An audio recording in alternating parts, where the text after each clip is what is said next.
Well, we are in the midst of November, getting closer and closer to December, and there's still stuff to do outside in the landscape. So we have Dave Fleming of Greenleaf Landscapes back with us once again. Good morning, Dave. Hey, good morning, Henry.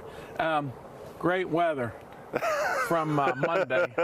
So anything better than Monday we'll take. Yeah, but yeah, there's still a lot going on in the landscape outside, and this is a great time of year. If you haven't got around to it early this spring or during the summer, it's a good time to do some what I would call corrective pruning or proper pruning.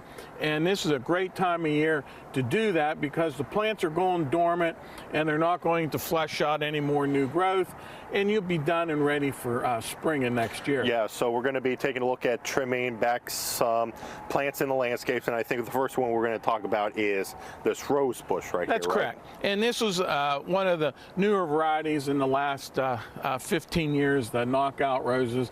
And over the years, people always are afraid, I've pruned it too hard, I've killed the plant. Almost all the time, rule of thumb, that's not the case. My little motto is, when in doubt, prune it out. And you can really, these plants can take a very hard pruning, and I just want to show how far back you can prune something. And at the same time, when you get down, I'm going to reduce this plant by at least half. Yeah. And you'll be able to see there could be some old dead canes in there, which hopefully we'll find a couple, and that'll give you an opportunity to get those removed. But on these roses, you can really prune them back hard, and next spring you'll be surprised how much they'll flesh out and be very nice. Well, if you don't mind, show us the steps on how to get this pruned back. And of course, you don't need a set of loppers, but the only reason I brought it is so I don't get jabbed. So yeah, you got to be careful with that. Yeah, and so and you can see on these roses, I'm really not paying attention. I'm just going for the overall reduction of how far back you can prune them, and this makes the job a little easier. You can see how quick I'm going about doing this.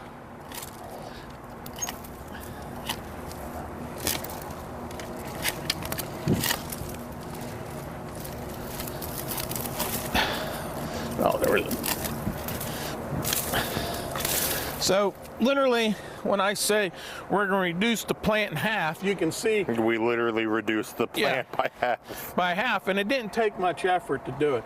As long as you have something that you know, sharp, and like I said, I use these because it makes it very easy so you don't get jabbed by the thorns. Because just zooming in on all of this, you can still see those prickly rose thorns just along the branches. And the other thing it does is that in the spring, if you just take I'm just ad-libbing, if you have a spade or something in the spring, go around and loosen up around the base of the plant and add a systemic granular fertilizer that has a pesticide in it. You'll be surprised how much cleaner and healthier your rose will be. And when I talk about this, we're talking right around, I'd say around St. Patrick's Day, middle of March. Yeah. Well, that sounds fantastic. Now, the other thing we're going to be trimming back later on Daybreak is the hydrangea. So I know a lot of people are looking forward to that. So we're going to take a look at that in just a little bit. We'll have more on Daybreak right after the break.